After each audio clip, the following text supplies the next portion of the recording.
안녕하십니까? 자, 부동산 세법을 담당하는 이재주입니다.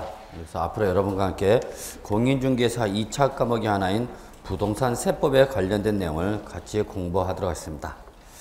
자, 일단 이미 공부를 하신 분은 크게 새로운 내용이 없을 거라 생각이 되지만 일단 강의 편의상 처음 공부한다 생각하시고 생각하고 강의가 이루어지겠습니다. 그래서 여러분 교재 196쪽 봐주시 바라겠습니다. 그래서 2015년도 2차 입문서 부동산 세법 196쪽부터 되겠습니다. 자, 일단은 여러분 부동산 세법이 뭔가부터 좀 잠깐 먼저 설명드리겠습니다. 자, 부동산 세법은요, 두 가지 용어가 합성된 겁니다. 두 가지 용어가 합성됐다. 그래서 세법이라는 용어와 부동산이라는 용어, 요 두 가지가 합쳐진 겁니다. 그래서 실제 우리가 배우는 세법은요, 여러분이 조세 전문가로서의 어떤 세법에 관련된 내용을 물어보는 것이 아니라 여러분이 실무 나가셔서 공인중개사업에 종사할 때에 그 부동산과 관련된 세법을 배운다. 그래서 우리 세법은 경제 현상에서 일어나는 모든 내용을 과세 대상으로 하는데 그 중에서 우리 공인중개사는 대전제 조건이 있습니다. 세법 중에서도 뭐와 관련된 거다? 부동산과 관련된 것이 우리 시험범위에 해당합니다. 그러니까 사실상 부동산 이외에도 여러 가지 규제 대상이 있겠지만 그 법상 우리 세법에 조문이 있는데 그것이 부동산과 관련이 있느냐 없느냐에 따라서 부동산과 관련이 있다라면 우리 시험범위에 해당하는 것이고요. 그것이 우리 세법과 부동산과 전혀 관련이 없다. 그러면 그는 시험 범위가 아니다라고 보시면 되겠습니다. 그러면 우리 여기서 부동산 세법이라 할 때 그러면 이 세법이 뭐냐? 세법이 뭐냐? 일단 부동산이 뭐냐는 것은 여러분이 부동산 학개론이라든지 민법에서 다 배우시는 거죠. 그 중에서 우리 세법은 조세와 관련된 법률을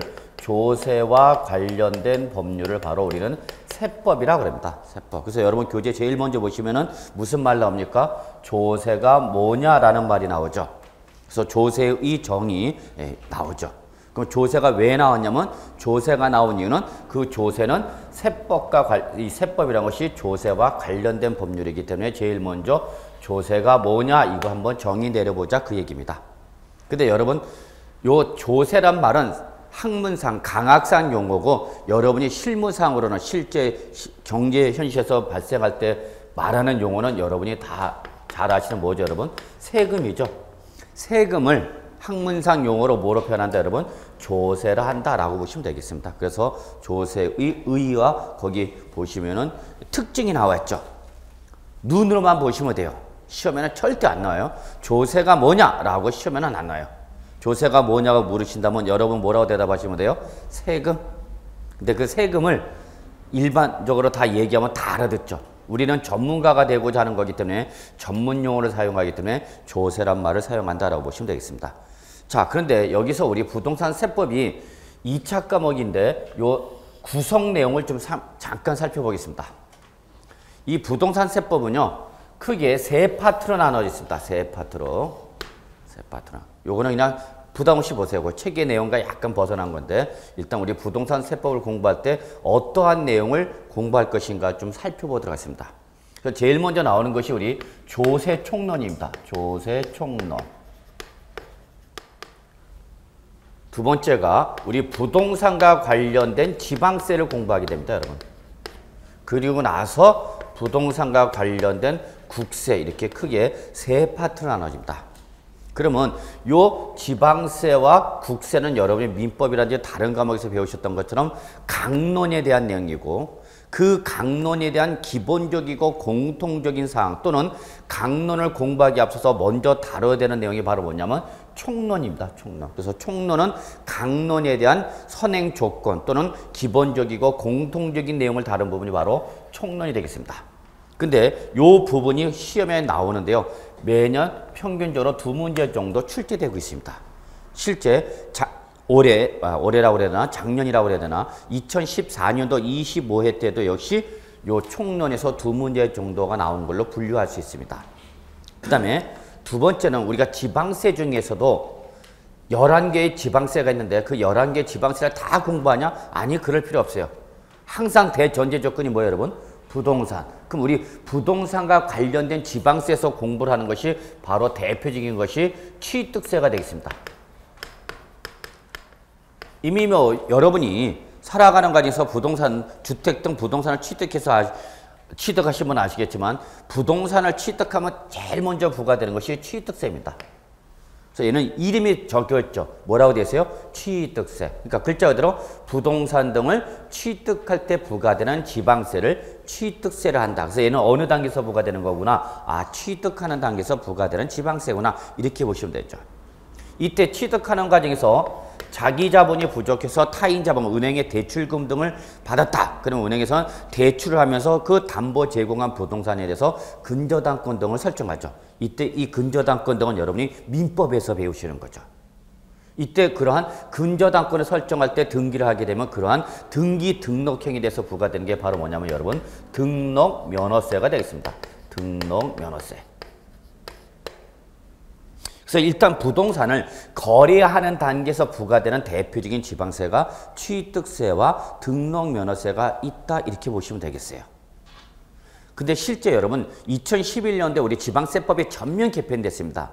그래서 예전에는 부동산을 취득하면 취득세, 그 취득한 부동산에 대해서 등기를 하면 등록세 이렇게 나눠서 과세가 되는데 2011년도에 지방세법이 전면 개편되면서 어차피 취득할 때 취득세도 내고 등록세도 내던 거를 이걸 합해서 과세하겠다 해서 취득세를 통합하고 이러한 소유권 관련 등기 이외의 등기가 있게 되면 부과되는 것이 바로 등록면허세인데 요거는 부동산을 뭐하는 단계에서 부과된다? 취득하는 단계에서 부과되는 대표적인 지방세입니다. 자, 그 다음에 취득한 이후 부동산을 보유하죠. 이때 보유하는 단계에서 부과되는 대표적인 지방세가 바로 여러분 재산세입니다. 재산세. 저는 이 이름만 들어도 그냥 가슴이 뛰어. 아, 나도 재산세 내보고 싶어 정말. 난 재산세를 한 번도 내본 적이 없어. 재산세를 한 번도 내본 적이 없다면서 뭘 안 한 거예요? 취득을 안 한 거죠. 그러니까 예전에 엘리베이터를 탔더니 어느 아주머니께서 이렇게 말씀하세요. 아, 나 이번에 재산세 너무 나와서 짜증나 죽겠어. 그러면 그분은 뭘 얘기하는 거야? 정말 짜증나서 얘기하는 거야? 그저 자랑하는 거죠. 아, 나 재산이 많다는 얘기야.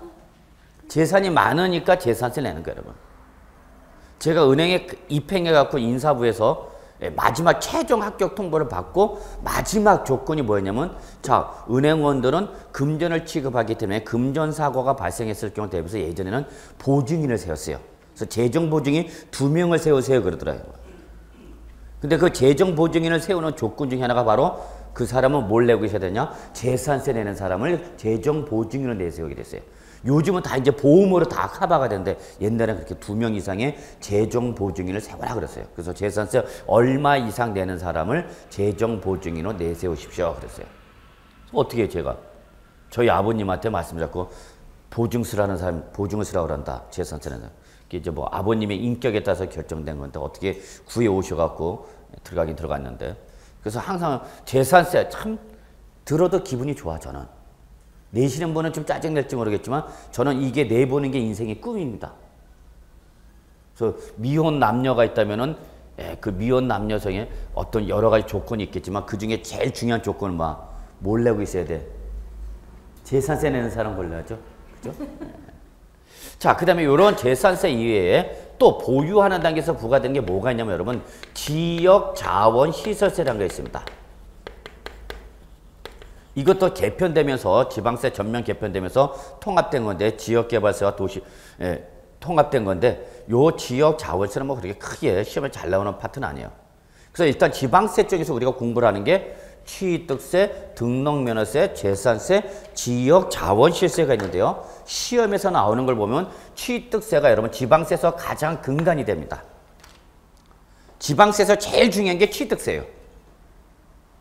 이게 보통 매년 평균적으로 3문제. 근데 작년에 4문제 나왔어요. 4문제. 그리고 나서 등록면허세 뭐 1문제 정도 나온다 보시면 돼요. 1문제. 근데 작년에는 안 나왔어요. 작년에 안 나왔어요. 아, 작년이라는 것은 이번 제가 이렇게 시험에 하나가 바뀌면 작년으로 바뀌어 버리기 때문에 25회 때 2014년도에는 안 나왔어요. 그 다음에 요 재산세와 지역자원시세는 여러분 특징이 뭐냐면 얘들은 부동산을 보유하는 단계에서 부과되는 지방세입니다. 그럼 요거는 부동산을 뭐 하는 단계에서? 취득하는 단계죠. 근데 요거는 외울 필요 없잖아요, 여러분. 취득하는 단계에서 부과된다? 취득세.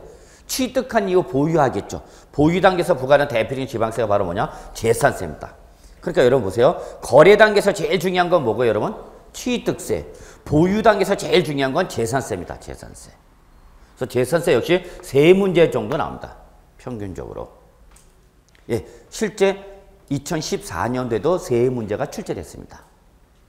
그 다음에 보유 단계에서 부과되는 지방세 중에 하나가 지역자원시세인데 얘는 거의 안 나옵니다. 아직 전면 개편된 이후로 안 나오고 있어요. 거의 뭐. 그러니까 여러분은 이런 지역자원시세가 있다 이 정도만 보시면 돼요. 구체적인 내용은 나중에 우리 한번 보시면 알겠지만 그렇게 시험에 나올 가능성은 없습니다. 그 다음에 이제 국세로 넘어가는데요. 국세 쪽에서 역시 또 보유하는 단계에서 부과된 대표적인 국세가 바로 뭐냐면 종합부동산세입니다. 종합부동산세. 그래서 여러분 보유 단계에서 부과되는 지방세와 국세를 합하면 재산세, 지역자원시세, 종합부동산세. 한 문제 정도 나옵니다. 종합부동산세. 2005년도부터 종합부동산세가 과세되기 시작해갖고요. 예, 2005년부터 매년 한 문제 정도 나옵니다. 더더덜도 말고 한 문제죠. 근데 2014년도에는 안 나왔어요. 안 나올 수도 있는데 그런 경우는 드문 거고 여러분 그냥 한 문제 정도 나온다고 보시면 돼요. 근데 여기서 여러분 차이점이 있어요. 재산세와 종합부동산세는요. 다 어느 단계에서 부과되냐? 보유 단계에서 부과됩니다. 그래서 여러분 이렇게 외우셔야 돼요. 재산세, 지역자원시세, 종합부동산세. 그래서 얘들은 특징이 부동산을 뭐 하는 단계에서? 보유하는 단계에서 부과되는 보유세입니다. 그래서 이걸 어떻게 하냐? 재지종. 앞글자 따시기 바랍니다. 그냥 재지종. 그래서 앞으로 1년 내내 외칩니다. 보유세 뭐요? 재지종. 그래요. 근데 이렇게 기본 단계에서 수업을 안 들으신 분은 나중에 와갖고 재지종 제가 외쳐되면 재지종이 뭐예요? 이렇게 물어보죠. 그때 묻어버려야죠. 기본 단계를 우습게 보는 분 치고 시험 점수 잘 안 나옵니다. 기본이 충실하신 분은요. 변형된 문제, 예외적인 문제가 나오더라도 이런 기본적 개념, 마인드를 가지고 접근하는 요령이 생길 수가 있는데 이 기본이 흔들린 분은 자기가 외워놓은 거, 정리한 거 외에는 맞출 수가 없어요. 그래서 저는 기본을 항상 좀 강조하는 사람인데 그래서 부동산을 취득한 취득세, 등록면허세, 보유 단계에서는 재지종. 근데 여러분 여기서 재산세와 종합부동산세는 지방세와 국세라는 차이점도 있지만 더 큰 차이점이 있어요. 이 재산세라는 놈은 재산을 갖고 있기만 하면 모든 재산 소유자한테 부과됩니다. 재산이라는 것이 있으면 물론 이때 우리가 재산이 뭐냐? 재산세가 과세가 되는 재산이 뭐냐?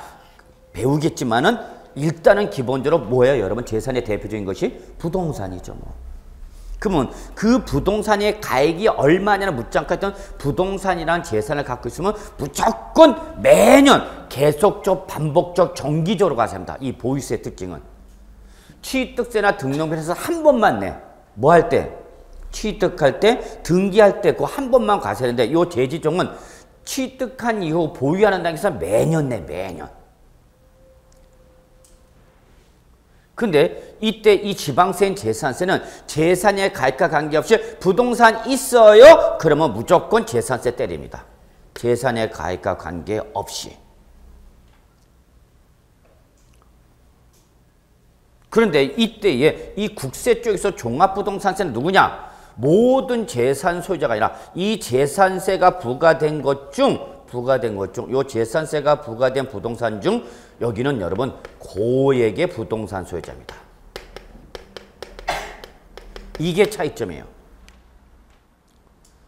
지방세인 재산세는 모든 재산 소유자가 다 내는 거예요. 부동산을 갖고 있기만 하면 다 내요. 그런데 종합부동산세는 아무나 내는 게 아니야. 내가 내고 싶다고 해서 낼 수가 있는 세금이 아니에요. 누구만 내요? 요게 문제야. 고액. 그러니까 재산세를 내는 사람이 있어도 저는 그 사람이 부러워 죽겠는데 어떤 분은 뭘 낸데? 종합부동산세인데. 그 옆에 아주머니가 나 이번에 재산세 너무 나와서 짜증나 죽겠어. 그랬더니 옆에 있던 아줌마가 씩 웃으면서 난 지금 종합부동산세 내려고 은행 대출 받으러 가야 돼. 환장한다. 그럼 그 재산세 내는 사람은 저쪽 가서 무릎 꿇고 손 들고 있어야 돼. 수그리! 그러면 수그리고 있어야 돼. 나 누구야? 종합부동산세 내는 사람이야. 그럼 종합부동산세를 내는 사람은 뭐를 갖고 있다는 얘기야, 여러분? 고액의 부동산 소유자. 여러분이 공인중개사가 되시면은 여러분 재산세를 내는 분하고는 어떻게 지내야 돼요? 친하게 지내야 돼. 이분들이 여러분 고객이 되는 분들이니까. 그런데 뭘 내면? 종합부동산세를 내면 나는 인생을 맡기고 싶어, 그분한테. 내 인생 좀 걷어가 주세요. 정말 맡기고 싶어, 나. 근데 좀 걷어가랬더니 넌 다리가 짧아서 안 돼. 그러더라고요. 이런 그래서 제가 한 일명으로는 다리가 짧아 슬픈 짐승입니다. 그래서 여러분 차이점 느끼세요? 느끼셔야 돼요. 재산세는 그 부동산의 가액이 얼마냐에 관계없이 그 재산의 가액에 따라서 모든 재산 소유자, 모든 부동산 소유자가 다 내는 거야. 그런데 종부세는 그 내신 분 사람 중에 재산세를 내신 사람 중에서만 그 중에서도 고액만. 그러니까 여러분 똑같은 부동산인데 그 부동산에서 재산세가 과세가 되는데 또 뭐가 부과되는 거예요, 여러분? 종합부동산세가 또 과세가 돼. 그래서 여기서 무슨 과세가 나와요? 이중과세가 나와. 너는 많지 않냐? 그러니까 세금을 어떻게 하라는 얘기야? 더 내라, 그 얘기야. 더 내라. 너는 고액의 부동산 소유자가. 그러니까 이 종합부동산세는 언제 생긴 거냐? 2005년도 신설됐어요. 노무현 정부 때 만들어진 거야. 노무현 정부 때 이 새로 생긴 것 중에 하나가 바로 종합부동산세. 그리고 부동산 등을 양도를 하게 되죠. 이렇게 세금을 많이 때리는 거죠. 너 고액의 소유 부동산 갖고 있어서 세금을 왕창 때리는 거죠. 그럼 내기 싫으면 어떡하라? 팔아라, 그런 얘기야. 그때 1세대 3주택 이상자가 주택을 갖고 있다 양다면, 즉 어떤 사람은 주택을 3개 이상 갖고 있다 주택을 양다면 그때는 그 주택에 대해서는 60% 때려버렸어요. 양도소득세. 2주택자, 주택을 2개 갖고 있던 사람이 하나를 양다면 50% 때려버렸어요. 그래서 노무현 정부 때는 세금이 무거웠어요, 가벼웠어요? 무거웠어요. 재산이 많은 사람은 세금 많이 내란 얘기야. 그래서 재산 많은 사람이 세금을 많이 내갖고 그거를 재산이 없는 사람한테 소득 분배하는 그런 효과를 노리는 거죠. 그게 노무현 정부의 특징입니다. 그래서 노무현 정부 때 우리 세법은, 부동산 세법은 아주 과세 강화됩니다. 그러니까 강남에 있는 사람들은 환장하는 거죠. 강남에 주택 등 재산을 많이 갖고 있는 사람은 뭘 내야 되고, 재산세를 낼 뿐만 아니라 또 뭘 내야 돼? 종합부동산세를 또 내버리는 거죠. 그러니까 강남에 계신 분 뒤집어져, 안 뒤집어져? 뒤집어지죠. 세금 많이 때리니까. 우린 뒤집어졌어, 안 뒤집어졌어? 안 뒤집어졌어요? 내는 게 있어 뒤집어지지. 그런 분들 계신데. 그죠? 그래서 세금 많이 내기 싫으면 어떡하라는 얘기야, 빨리. 처분하라는 얘기야. 주택 많이 갖고 있지 말라는 얘기야. 왜 쓸데없이 주택은 거주 목적이 몇 개만 갖고 있으면 되는데, 하나만 갖고 있는데 얘는 왜 3개, 4개, 5개 이상 갖고 있냐는 얘기야. 너 그거 투기 목적 아니냐? 그러니까 주택 많이 갖고 있으면 세금 때리겠다. 왕창 때려버리는 거죠. 그래서 세금 내기 싫으면 뭐 하라는 얘기야? 처분하게 하는 거죠. 그러면 처분하게 할 때 처분하게 길을 터줘야 되는데 처분할 때도 양도세 60% 때려버리는 거야. 50% 때려버리는 거야. 그러니까 강남에 있는 사람들은 주택을 많은 사람은 어떻게 생각하는가? 갖고 있으면은 뭘 맞고? 종합부동산세 맞고. 양도하면 양도소득세 두들기 맞고. 아이고. 어쩌란 말이냐. 그래서 막 강남에 막 플랜카드 막 걸렸죠. 그러니까 재산 많은 사람들은 좋아했어, 싫어했어? 싫어했죠. 세금 많이 때리니까. 근데 어떤 정의 측면에서 보면은 결국은 한 국가가 잘 살려면 많은 사람들이 밑으로 좀 뿌려줘야 밑에 사람들도 커가는 건데 뚝 갖고 있는 거죠. 그러다가 이 종합부동산 때니까 이 임대하던 주택 등을 임대한 사람이 어떻게 합니까? 종합부동산세라는 이런 세금 부담을 본인이 부담하려고 그래, 안 하려고 그래? 안 하려고 그러죠. 그러니까 네가 종합부동산세 때리겠다고? 그러면 때려라. 그러니까. 그 대신 나는 5년을 버티겠다는 얘기야. 이해되세요? 그분들 몇 년 버티겠다는 얘기야? 5년 버티겠다. 5년 버티면 그때는 다음에 너 안 찍겠다 그런 얘기죠. 그래서 5년을 버티는데 어떻게 버티는 거예요? 임대료 올려버리는 거죠. 이해되세요? 종합부동산세 때리는 만큼 임대료 올려버려요. 그러니까 실제 노무현정부에서는 주택 가격을 안정시키려고 재산 많은 사람, 주택 많은 사람 세금 왕창 때렸는데 그 사람들이 자기 부담으로 세금을 내지 않고 살짝 피하는 거야. 그리고 누가 맞는가?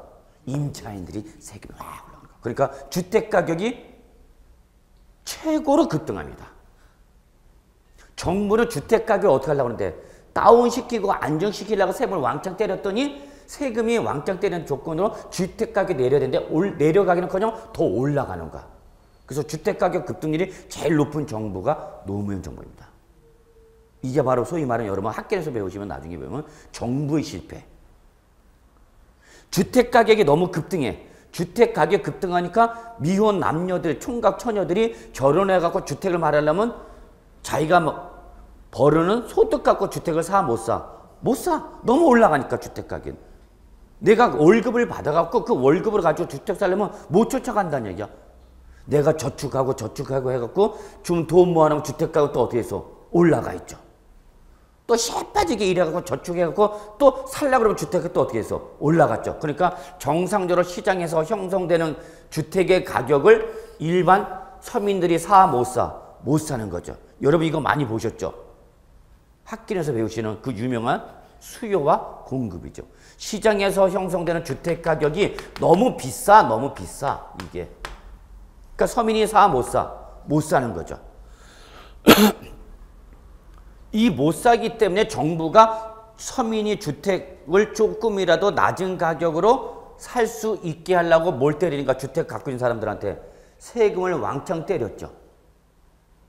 근데 이 정부의 의도와는 달리 주택을 많이 갖고 있던 임대사업자들이 뭘 올려버리는가? 전세금 올려버리는 거야. 월세 올려버리는 거야. 그러니까 오히려 서민들이 더 피해를 보는 거죠. 소위 이게 말하는 정부의 실패죠. 지금도 새로운 정부가 들어서 갖고 이번에 제2기 경제부총리 팀이 이번 6월 달부터 계속 경제부총리 바뀌었죠? 연락 안 왔어? 이번에 기획재정부로 취임한 누구입니다 하고 인사 안 왔어? 이씨. 그래서 지금 새로운 정부에서 계속 대책 발표하고 있죠. 주택가격 안정시키려고. 근데 지금 잠깐 급등하고 조금 주택 매매가 조금이라도 지금 다시 또 흐물흐물 내려가고 있죠. 그래서 가끔가다 어떤 분들이 이렇게 물어봐요. 교수님, 주택가격 앞으로 올라갈 것 같아요? 내려갈 것 같아요? 그래요. 그럼 여러분 어떻게 생각하십니까? 주택가격 대추세가 이제 하락입니다. 이제 부동산 가격 올라가던 시절은 끝났습니다. 하락입니다. 주택가격이 올라가고 있다가 대추세가 올라가다가 이제 꺾어지는 거죠. 그러니까 내가 주택을 사면, 분양받아서 새로 사면은 그것도 돈이 부족해서 은행에서 뭘 받으면? 대출 받은데 그 대출 받은 만큼 이게 올라가줘야 되는데 떨어지죠, 주택가격이. 그러니까 주택가격이 자꾸 떨어지면 은행에서 담보를 하면 대출할 때 담보대출 가격을 평가해 놓고 그 대출 평가 가격이 자꾸 시세가 어떻게 하니까 떨어지는 거죠. 떨어지니까 은행에서 뭐라고 그러냐면 나중에 대출금 추가 상환하라. 또는 추가 담보대출해라. 서민한테 그러는 거죠. 근데 갑자기 서민한테 돈 갚아라. 대출, 주택가격이 떨어지니까. 또는 대출을 일부 상환하라. 또는 추가 담보 제공하라. 그럼 못하면 어떻게 되는가? 은행에서 경매 집어넣는 거죠. 대출은 못 갚으니까. 그러니까 가계가 무너지는 거죠. 그 가계가 무너진 게 바로 어디요? 미국이죠. 그래서 예전에 뭐가 발생했어요? 서브프라임 모기지 사태가 발생했죠. 그 여파로 인해서 우리나라 경제가 또 침체됐죠. 지금 부동산 가격은 제가 볼 때는 대추세는 하락입니다. 일부 파동은 있을 수 있지만 근데 왜 하락하는 거죠? 주택가격이 자꾸 부동산 가격이? 주택가격이 하락하는 가장 큰 이유는 뭘까요, 여러분? 응? 금리? 응? 수요가 왜 없죠? 수요가 우리나라 가장 큰 문제는 인구의 감소입니다. 인구의 감소입니다. 저희 때는 인구가 너무 많았죠. 아시잖아요, 여러분. 저희 때는 뭐 아들, 딸 구별 말고 둘만 낳자. 그만 나 그랬어. 자지 마 그랬어. 잠만 자면 그냥 그 다음에 애가 하나씩 툭툭 나오니까 그냥. 거기다 또 아들 선호서 때문에 아들 낳아야 된다고 또. 그러니까 인구가 증가돼. 저희는 지금 어떻게 하겠죠? 하락하죠. 지금 젊은 총각 처녀들 결혼해도 애를 잘 안 낳으려고 그래. 여러분 뉴스도 많이 들어보셨잖아요. 우리나라 지금 인구 증가율이 어떻게 했죠? 떨어지고 있죠. 이 추세로 가면 우리나라가 일정한 기간 후에는 아예 없어진대, 인구가. 애를 안 낳아. 그러니까 떨어질 수밖에 없어요. 그래서 이 종합부동산세가 만든다. 근데 이게 정부가 바뀌죠? 노무현 정부에서 이명박 정부로 바뀌죠. 그럼 이명박 정부는 거기 계신 분들은 재산이 많은 사람들이에요, 적은 사람들이에요? 많은 사람. 예전에 고소영 하여튼 평균 재산 20억 이상 30억 이상. 그러니까 그분들 이런 거 싫어해, 좋아해? 왜? 그분들이니까. 그래서 이거를 없애려고 싶죠. 없애고 싶어요, 지금. 근데 없애지는 못하고 명맥만 유지하고. 그래서 예전에 종부세 과세했던 거에 확 줄어듭니다. 확 줄어드는 거예요. 정보가 바뀌니까. 그리고 양도소득세에서 1세대 3주택 이상자 60% 중과세, 1세대 2주택 50% 중과세 다 없애버리는 거죠. 그러니까 세금 감면이 일어나는데 세금 감면 정책이 일반 서민의 세부담이 줄어드는 것이 아니라 누구 세부담이 줄어드는가? 부자들의 감면, 부자들의 감면 정책입니다. 부자들. 그럼 정부에서는 왜 그런 거냐? 돈 많은 사람이 돈 좀 써라, 이거 뿌리란 얘기야.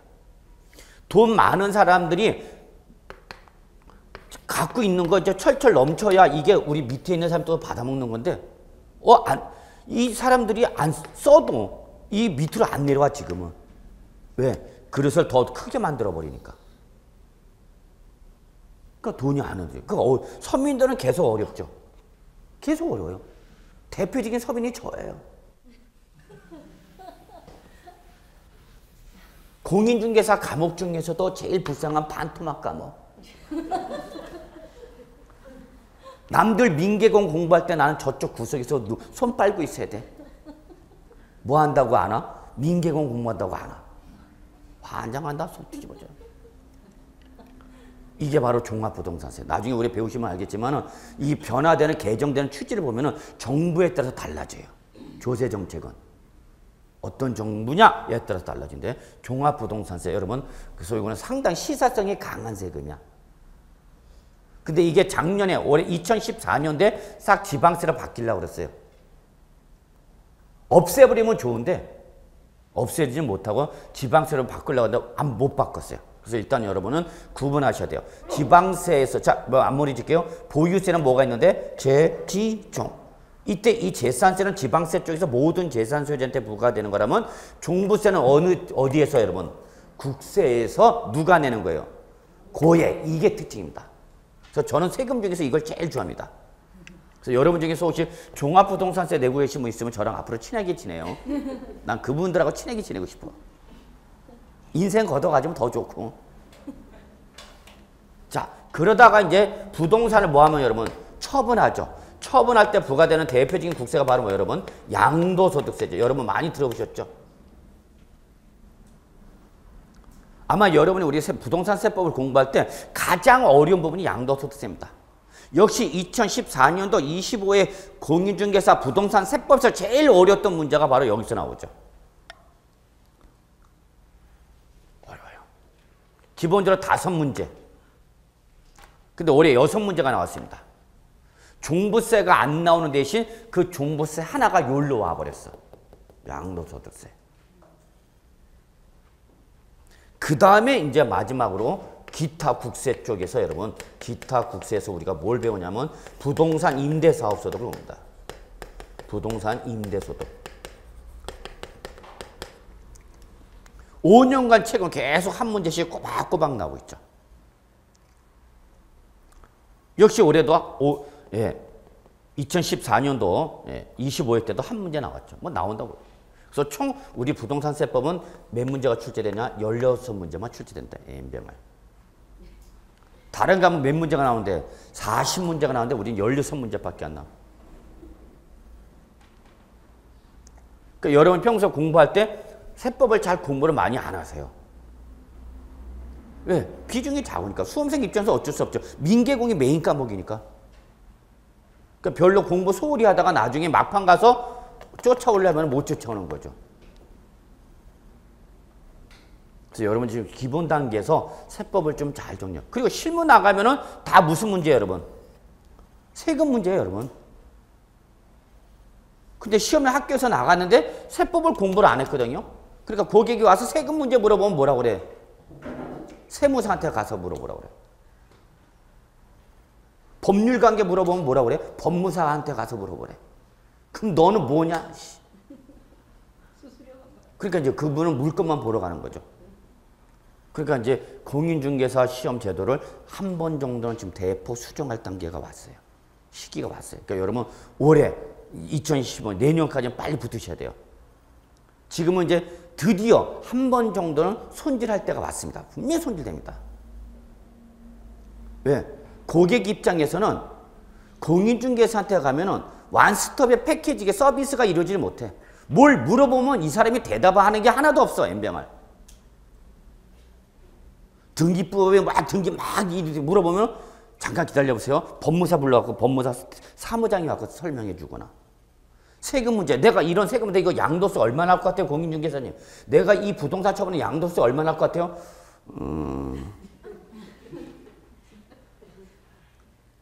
고객님, 제가 그때 세법은 잘 안 들어갔고요. 잠깐만 기다려보세요. 그래갖고 이제 세무사, 사무장 연락하는 거죠. 그러니까 고객 입장에서 어떻게 생각하는 거예요, 여러분? 이 공인중개사가 뭘 얘기해 주는 게 없어. 얘기해야 되는 건 딱 하나밖에 없어요. 뭐예요? 물건밖에 없죠. 중개 물건밖에 없어. 그러니까 완스톱의 서비스 패키지가 이루어지지 못하는 거. 그러니까 손님들은 어떤 생각 들어요, 여러분? 수수료가 아까운 거죠. 그래서 이번에 손 댔죠? 들으셨나요? 공인중개사 수수료를 내려버리겠다고. 손 댑니다. 지금 공인중개사 지금 그걸 알아야 돼요, 여러분. 그 공인중개사 수수료율이 옛날 초창기 때의 부동산 가격에 맞춘 수수료율이란 얘기야. 근데 지금 인플레이션에서 물가가 한참 올랐죠, 부동산 가격이. 그가 수수료를 다운시키겠다냐. 그러니까 공인중개사 앞에서 들고 일어나는 거죠. 야, 공인중개사 지금 먹고 살기 힘들어 죽겠는데 수수료를 낮추면 어떻게 사느냐. 그 이제 이해관계 당사자에 따라서 달라지는 거죠. 우리 공인중개사들은 뭔 소리요? 수수료 올려도 지금 부족한 방국에 내린다니.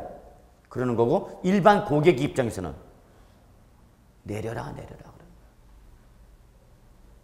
그 힘들어지는 거죠, 수수료. 요즘은 제가 볼 때도 많이 힘들어져요. 요즘은 젊으신 분들 알겠지만요. 대학교 근처에 원룸, 원백, 요즘 외부로 다 보죠. 외부로 다 봅니다. 공인중개사한테 안 가. 핸드폰에 웹 딱 떠갖고 원룸 이렇게 뚫어가면은요, 지역별에 원하는 지역의 몇 평형에 어느 정도 가격대 딱딱딱딱 누르면 탁탁탁탁 물건 다 뜹니다. 그래서 지금 원룸이 힘들어요. 요즘 젊은 친구들이 그래요, 여러분. 공인중개사한테 안 가. 네번이나 다음이나 아니면 핸드폰에 웹 다운 받아갖고 웹에서 일임로 딱 하면요, 다 나와. 물건이 다 나와. 더 힘들어지는 거죠, 공인중개사. 그러면 여러분이 살아남을 무기를 만들으셔야 돼요. 그 무기가 하나 될 수 있는 게 우리 이거죠. 세금 문제. 여러분 세금을 잘 알아두시면은 나중에 고객한테 상당히 고객이 딴 데 못 가게 할 수 있는 무기가 될 수 있는 거죠. 너 다른 데 가봐라. 양도소득세 내라고 그러지. 근데 나한테만 물건 내놔봐라. 그럼 내가 너 비과세 해줄게. 그분이 비과세 해주는 건 아니죠. 그 법 내용을 알기 때문에 비과세 쪽으로 유도하는 거죠. 그러니까 제가 말씀드리고 싶은 건 뭐에 관계없이 문제수에 관계없이 여러분이 공부하실 때 열심히 공부하시면 나중에 실무 나가시면 여러분의 가장 훌륭한 무기가 될 수 있다는 겁니다.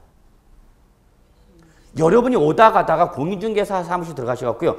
어떤 특정한 내가 지금 이 아파트 양도하려고 그러는데 양도하면 세금이 얼마 정도 나올 것 같아요? 물어보세요. 어? 그래요. 말 못해. 왜? 안 하니까 모르니까. 그래서 좀 여러분이 제가 이 취지는 것은 우리 부동산 세법이 이러한 구성으로 되어 있고 세금 우리 시험에 어떻게 나온다라는 거 그걸 말씀드렸고 마지막으로 2학 공부하실 때 세법도 좀 민계공 못지않게 열심히 해주시면 분명히 나중에 그 응답이 있을 겁니다. 자, 그래서 여기까지 우리 세법에 관련된 내용 전체적인 구성과 출제 경향을 말씀드렸습니다. 그러면 여기까지 해서 하고 이제 197쪽으로 넘어가겠습니다. 197쪽. 제2절 나오죠? 제2절 조세의 분량. 자, 여기부터가 이제 시험법입니다. 전통적인 시험법입니다. 별표 하나 정도만 좀 표시하시겠어요? 조세 분량. 옛날에는 잘 나오던 부분이야. 근데 지금은 시험 수준이 올라가 버리기 때문에 여러분 옛날 문제 보면 여러분 정말 껌 씹으면서 막 풀 거야. 막 야씨. 옛날 문제는요. 근데 지금 문제는 검은 건 글씨요 하얀 건 총이다. 그렇게 돼. 옛날 초창기 때 나왔던 부분. 초창기 때. 요즘은 잘 안 나오죠. 수준이 자꾸 어떻게 하니까 올라가니까. 근데 여러분이 좀 알아야 할 내용이 있죠. 제일 먼저 여러분 거기 국세와 지방세 있죠. 자, 요거는 뭐냐면 뭐 이제 이거는 따로 외울 필요 없이 여러분 지금 방금 여기서도 말씀드렸어요, 제가. 국세, 지방세. 근데 그러면 이때 국세가 뭐냐, 지방세가 뭐냐 한번 정의 내려보자 그 얘기입니다. 이 국세가 뭐예요, 지방세가 뭐예요 라는 것은 한마디로 과세권자, 즉 법률에 의해서 조세를 부과할 수 있는 권리가 누구한테 있느냐에 따라서 국세와 지방세로 구분합니다. 근데 이거는 국세는 여러분 외울 필요 없죠. 누구한테 있는 거예요, 당연히? 국가. 국가가 부과하는 조세라. 그래서 뭐라고 하는 거예요, 여러분? 국세! 그러는 거죠. 그러면 지방세는 누가 부과하는 거구나? 아, 지방자치단체가 부과하는 거구나. 그래서 지방자치단체가 부과하는 조세를 우리는 뭐라 한다, 여러분? 지방세라 그럽니다. 이건 한 번 들으면 뭐 외울 필요가 없죠. 그래서 지방자치단체가 부과한다 해서 뭐예요? 지방세죠. 그러면 시험에는 국세가 뭐예요? 지방세가 뭐예요? 이렇게 안 물어보죠. 그건 다 아는 거니까. 그럼 여기서 시험에 나올 수 있는 건 뭐냐? 그러면 국세에 해당하는 게 뭐고 지방세에 해당하는 게 뭐냐? 요거 구분해봐라는 얘기죠. 요거 구분해봐라. 특정한 조세를 제시해놓고 시험에는 어떤 게 국세고 어떤 게 지방세냐. 예를 들어서 최근에 시험에 나온 게 요렇게 나온 적 있죠. 다음 중 부동산을 보유하는 단계에서 부과되는 국세는 그럼 뭘 물어보는 거예요, 여러분? 종합부동산세. 이런 식으로 나오는 거죠, 시험에. 나온다면. 근데 예전엔 잘 나왔다는 얘기야. 이 조세 분류가. 근데 지금 이제 이 정도는 이미 수준이 넘어갔다는 얘기죠. 그래서 여러분이 일단 기억해 두실 것이 국세가 뭐냐, 지방세가 뭐냐. 의의는 이건 따로 외우실 필요가 없을 거고 만약에 시험에 나온다면 여기서는 어떻게 나온다? 국세가 뭐냐, 지방세가 뭐냐. 요거 구분해봐라는 얘기죠. 근데 이건 우리가 요 정도만 보시면 돼요, 여러분. 요 정도. 뭐 우리가 지금 국세 14개, 지방세 11개 이거 다 외울 필요 없어. 그 중에서 우리 시험과 관련된 요 정도만 구분하시면 답은 이 안에 있습니다. 근데 이건 지금 당장 외우실 필요 없어요. 우리 1년 내내 하다 보면 자동으로 세팅돼. 걱정하지 마시고요. 그래서 여러분 거기 보시면 국세에서 여러분 니은 잠깐 보실래요? 뭐가 있어요, 여러분? 양도소득세는 소득세가 있죠. 국세 중에서 국세뿐만 아니라 국세, 지방세 통틀어서 가장 대표적인 것이 바로 소득세죠. 바로 여러분이 내는 거죠. 개인이 내는 세금이죠. 개인이 내는 세금인 소득세는 개인의 소득에 대해서 부과된 소득세는 종합소득세, 퇴직소득세, 양도소득세 이 세 가지 중에서 우리는 부동산을 뭐 할 때? 양도할 때 부과되는 양도소득세를 중점적으로 공부합니다. 그 다음에 임대할 때 이 임대소득은 부동산을 보유하는 단계에서 발생하는 거죠. 그죠? 임대소득은 부동산을 뭐 하는 단계에서 여러분? 보유하는 단계죠. 내가 거주하는 주택이 있고 또는 내가 뭐 하는 거죠? 임대주는 주택이나 상가 등이 있겠죠. 그래서 여러분 임대소득은 어느 단계에서 발생하는 거예요? 보유. 그럼 우리 부동산세법은 부동산을 취득할 때, 보유할 때, 뭐 할 때, 처분할 때 발생하는 세금을 다루는 거구나 라는 걸 여러분이 감을 잡으시면 되는 거죠. 이게 바로 공인중개사 업무와 관련된 거죠. 그러니까 보세요, 여러분. 여러분이 공인중개사가 되셔서 부동산 매매를 중개했어. 드디어 매매계약서에 첫 도장 찍었어. 그 떨림은 여러분 이루 말할 수가 없습니다. 공인중개사가 되셔서 부동산 매매계약서 첫 번째 도장을 찍을 때 그 손 떨림을 이루 말할 수가 없어. 아, 찍는구나. 공인중개사가 되셨어. 그래서 지금 현업에 계신 분한테 그래도 물어보면 첫 번째 계약서 찍을 때가 가장 내 마음이 떨렸대. 그런 떨림 느끼고 싶어요? 안 느끼고 싶어요? 별로 느끼고 싶지가 않나 보네. 느끼셔야죠. 그 느끼려고 지금 우리 공부하시는 거 아니에요? 써봐야죠, 여러분. 매매계약서. 이때 부동산 매매하면 매도자한테 부과되는 게 뭐고, 여러분?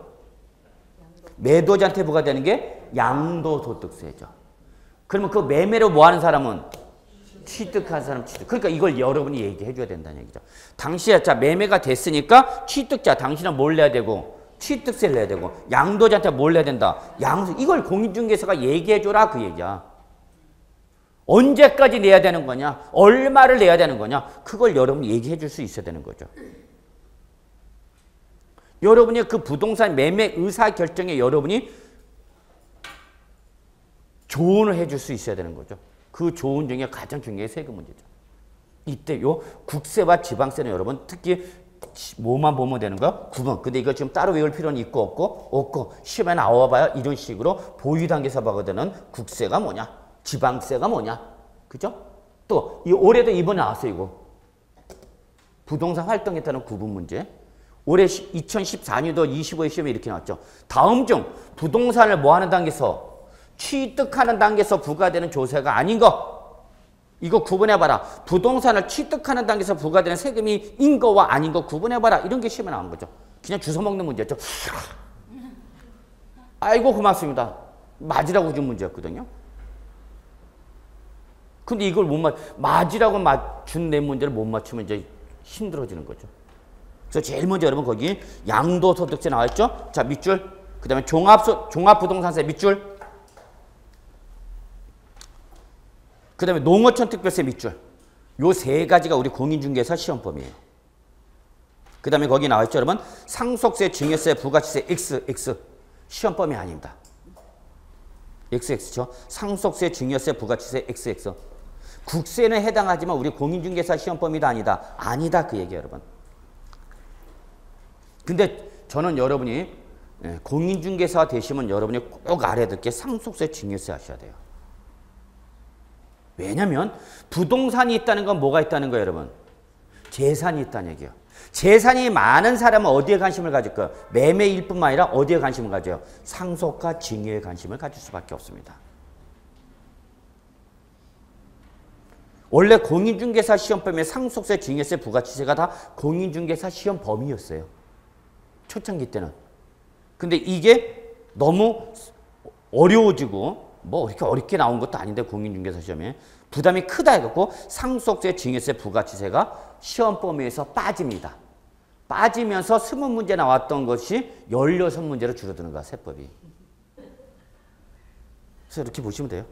그래서 여러분 일단 상속세, 자 그러면 제가 상속세, 증여세, 부가치세는 다 우리 시험 범위도 아니다? 아니다 그랬죠. 그러면 다시는 말로 말하면 얘는 절대 시험에서 답이 될 수가 없습니다. 이해하세요? 절대 답 될 수 없습니다. 만약에 얘가 답이 되면 어떻게 되는 겁니까? 시험 범위를 벗어나게 된 겁니다.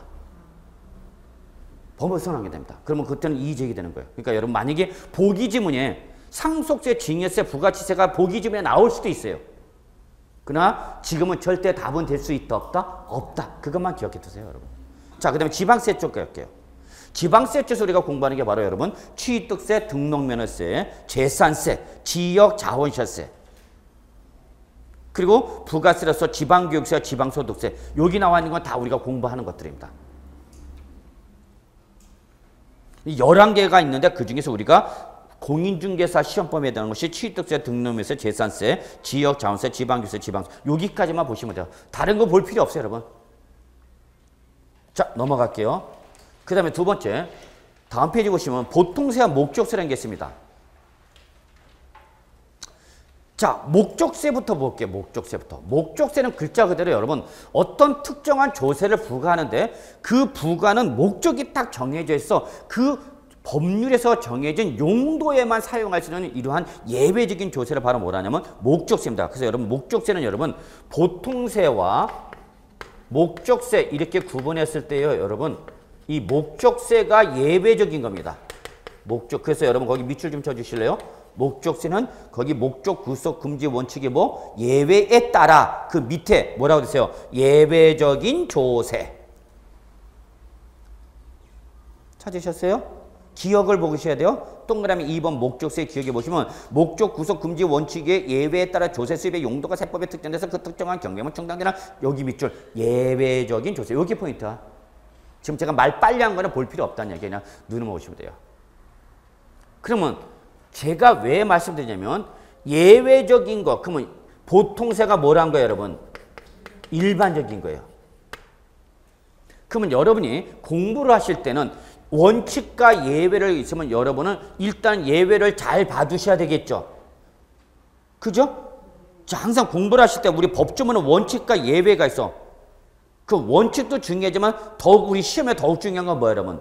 예외가 더 중요해. 출제위원들은 예외를 더 좋아해요. 원칙. 그러니까 우리나라 국가고시는 좀 잘못된 게 뭐냐면 일반적인 걸 물어보지 않고 꼭 예외적인 걸 물어봐.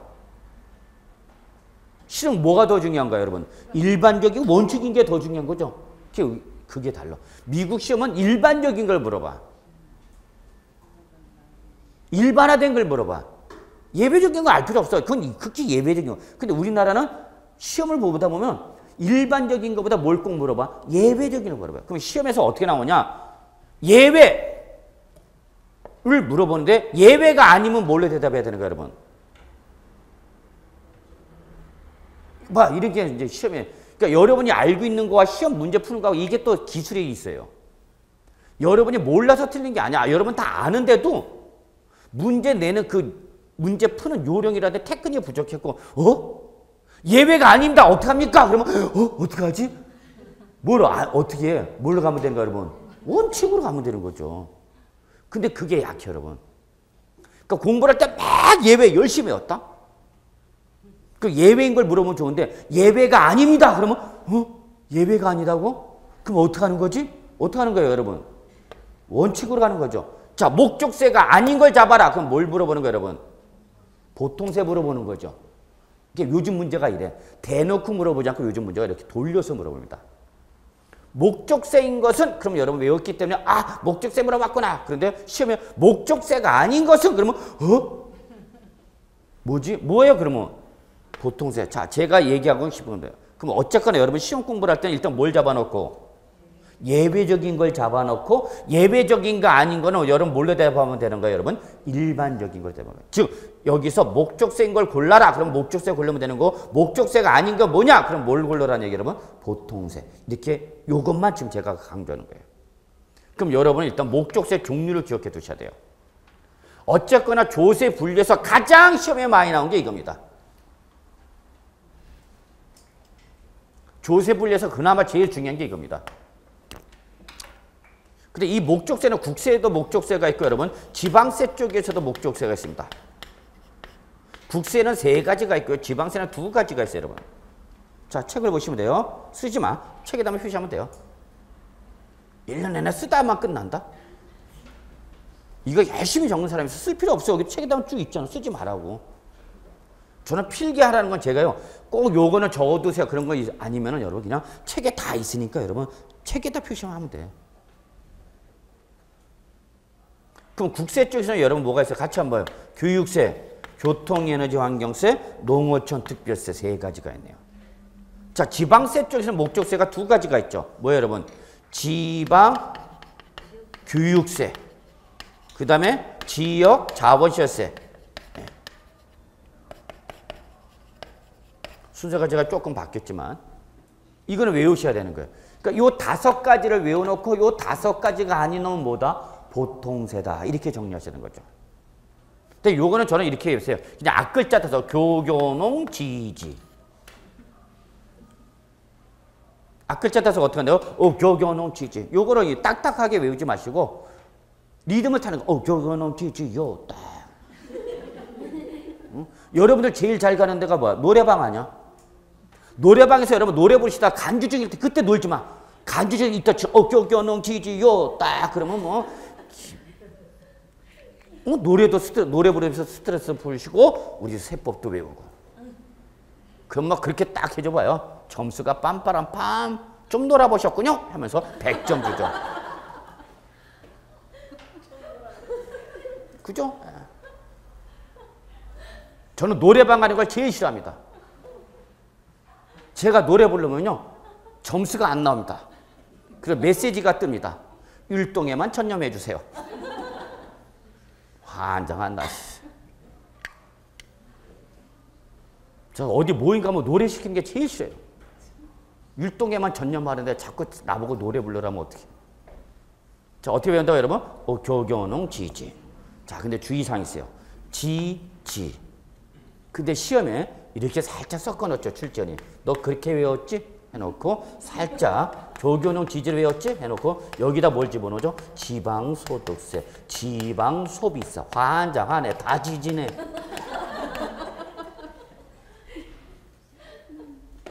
출전도 알거든요. 그러니까 이런 걸 슬쩍 하나 집어넣는 거죠. 그러니까 목적세 아닌 거 잡아내봐라. 그럼 여러분 여기 목적세에서 말한 지방세 쪽에서 말한 목적세 뭐 여러분? 지역자원시세, 지방교육세야. 그러면 지방소득세와 지방소비세는 목적세가 아니라 뭐다고 여러분? 보통세다니. 그럼 여러분이 이거 헷갈리면 이렇게 하면 돼. 무슨 글자가 들어가면 지지는데 소가 들어가면 얘는 뭐다? 보통세다. 예전에 뭐 개그 프로 이런 게 있어. 소는 누가 키워? 그러가면서. 소는 누가 키워요? 시험에 떨어진 분이 키워요. 시험 떨어지면 뭐 키우러 가야 돼? 소 키우러 가세요. 그러죠. 그러면 여러분 조금이라도 기억하실 때 편할 것 같아. 저는 좀 강의 방식이 이렇습니다. 뭔가 좀 중요한 건 악센을 팍팍 집어넣은 것 같고 여러분의 조금이라도 뇌리에 오래 버티게 할. 그래서 결론 낼게요. 여러분 그냥 가볍게 교교농 지지. 이거 인문 과정이니까 이런 거 설명하는가 우리. 인문 과정에서 이런 거지. 기본 단계 가서 본 내용 따서 우리가 이런 거 하면 안 되겠지. 그래서 여러분 그냥 가볍게 목적세 어떻게 외우면 된다 여러분? 교교농 지지요. 그리고 소가 들어오면은 목적세가 아니라 뭐다? 보통세다. 뭐 게임 끝이야 여러분. 자, 그 다음에 여러분 직접세와 간접세가 있는데 얘는 시험에 안 나와. X. 우리 부동산세법은 다 직접세입니다. 근데 거기 간접세 뭐가 있냐면 이런 말이 있어요. 입법상 조세 부담의 전가가 예정돼 있어 법률상 납세무자와 담세자가 일치되지 않을 것으로 예견되는 예외적인 조세를 간접세랍니다. 그리고 이러한 간접세가 뭐예요 여러분? 예외적이죠. 그럼 일반적인 건 뭐라는 얘기야? 직접세라는 얘기죠. 그러면 간접세가 아니면 다 직접세가 되는 거죠. 그러니까 여러분 어디다 초점 맞춰야 되는가? 간접세. 근데 여기는 시험에 안 나옵니다. 걱정하지 마세요. 제가 시험에 안 나온다면 안 나와요. 왜냐면 우리 공인중개사가 공부하는 부동산세법은 다 직접세이기 때문에 그렇습니다. 근데 간접세 대표적인 것이 여러분이 많이 들어보는 게 밑줄 부가가치세. 그죠? 여러분이 뭐 어디 가서 물건 사거나 뭐 하면 뭐가 붙어요 여러분? 10% 부가치세 붙잖아. 근데 여러분이 그 부가치세 10%를 여러분이 국가에다 냈어요? 사업자가 받아갔어요? 사업자가 받아. 그게 간접세 여러분. 개별소비세, 옛날에는 특별소비세, 특소세라고도 했었어요. 주세, 그렇죠 여러분. 주세도 바로 여러분이 약주 드실 때 갑자기 세금 내라. 나 술 먹으려면 주세 내야 돼. 하고 세무서 가서 주세 내고 온 다음에 술 마시는 거 아니잖아. 그쵸? 여러분이 가장 많이 내는 세금이 바로 뭐야 여러분? 주세죠. 계속적 반복적 정기적으로 일주일에 한 두세 번씩은 내죠. 꺾어. 그 다음에 교통, 에너지, 환경세, 인지세, 증권가인데 이거 외울 필요는 있다 없다 여러분? 없다. 그냥 한 번만 읽어보시면 돼요. 자, 그 다음에 여러분 독립세와 부가세. 여기가 여러분들이 좀 많이 어려워하는 부분이에요. 자, 결론. 독립된 세원. 거기 보시면 여러분 조세는 독립된 세원. 세원은 뭐를 말하냐면 여러분 조세가 부과되는 원천. 세금을 때리는 객체. 그렇게 생각할 때 세원. 조세가 부과되는 원천을 세원이랍니다. 이러한 세원을 보유하고 있어서 일반적으로 부과되는 독립세와 예외적인 이러한 독자적으로 세금을 부과하는 세원을 보유하고 있지 못해서 거기 여러분 199쪽 맨 위에 부가세 있죠. 독립된 세원 이시 없이 다른 본세를 기준으로 해서 자 여기 중요한 말 났어요 여러분. 이중과세 부가세의 가장 중요한 특징이에요. 이중과세되는 이런 예외적인 조세를 뭐란다 여러분? 부가세. 부가세는 더해진다 그 얘기야 여러분. 한 번 더 더해져서 부과되는 조세다는 얘기예요. 그래서 여러분은 독립세를 기억해야 돼요. 부가세를 외우셔야 돼요. 부가세를 기억해 두셔야 돼요. 근데 지금 당장 외울 필요는 없어요. 이거 우리 1년 내내 할 거야 앞으로. 자 그럼 거기 국세 쪽에서 부가세가 두 가지가 있고요. 국세 쪽에서 두 가지가 있고 지방세 쪽에서 하나가 있죠. 두 개였다가 이번 2014년도에 개정되면서 없어졌어요. 자 그래서 국세 쪽에서 목적세 부가세는 게 뭐예요 여러분? 교육세. 그 다음 뭐가 있어요 여러분? 농어촌 특별세 농특세 있죠. 그 다음에 지방세 쪽에서 부가세가 뭐가 있죠 여러분? 지방교육세가 있죠. 자 그래서 여러분 주의할 것은 여기다 그 옆에도 적으세요. 지방소득세는 2013년도까지 부가세였어요. 그러다가 2014년부터는 부가는 부가하되 여러분 독립세로 구분하여 과세하도록 개정됐어요. 그래서 지방소득세는 부가세다 아니다? 아닙니다. 요게 2014년도 개정상입니다. 근데 여러분 자 소득이 있다. 소득이 있으면 당연히 뭐가 부과돼 여러분? 거기에 대해서 소득세. 그러면 항상 여러분 이건 기억해 두세요. 소득세가 있으면요 무조건 그 소득세에 대해서 10% 상당하는 금액을 한 번 더 뭐로 때리느냐? 지방소득세를 한 번 더 부과됩니다. 그래서 이건 기억해 두셔야 돼요. 소득세가 있는 것에 뭐가 있다? 지방소득세가 옵니다. 몇 프로? 10%. 근데 2014년부터는 부가세로서 지방소득세가 오는 것이 아니라 독립세로 옵니다. 독립세로. 그래서 이게 개정된 거예요. 부가세 쪽에서 독립세로 바뀌었다. 다만 여러분은 꼭 기억해 두세요. 뭐가 있으면 여러분 소득세가 있으면 무조건 그 뒤에 누가 쫓아온다? 지방소득세 무조건 쫓아온다. 몇 프로 쫓아온다고요? 10%. 소득세가 앞으로 딱딱딱 걸어가면 뒤에서 누가 지방소득세가 같이 가면서 쫓아옵니다. 기억해 두셔야 돼요. 근데 외울 필요 없죠 여러분. 소득세가 있는 거에 대해서 10% 상당하는 금액을 지방세 쪽에서 때린다. 그래서 뭐라는가? 지방소득세죠. 외우실 필요 없죠. 무조건 쫓아오는가? 소득세. 여러분 두 내외가 나들이 나가면 꼭 손잡고 다니죠. 이상하네 또. 아니 두 부부가 나가면 야외 나가면 이렇게 손 꼭 잡고 꼭 같이 다니잖아. 나가면 남남이야? 이상하네 우리 집안하고. 저희는 꼭 나가면 꼭 붙잡아. 누가 채가면 어떻게 해? 채가라고 해?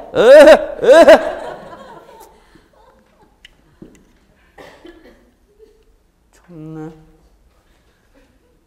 그래서 저희 집사람 운전하다 손잡아줘. 그러면 얼른 또 손잡아주죠. 죄송합니다. 그냥 갑시다.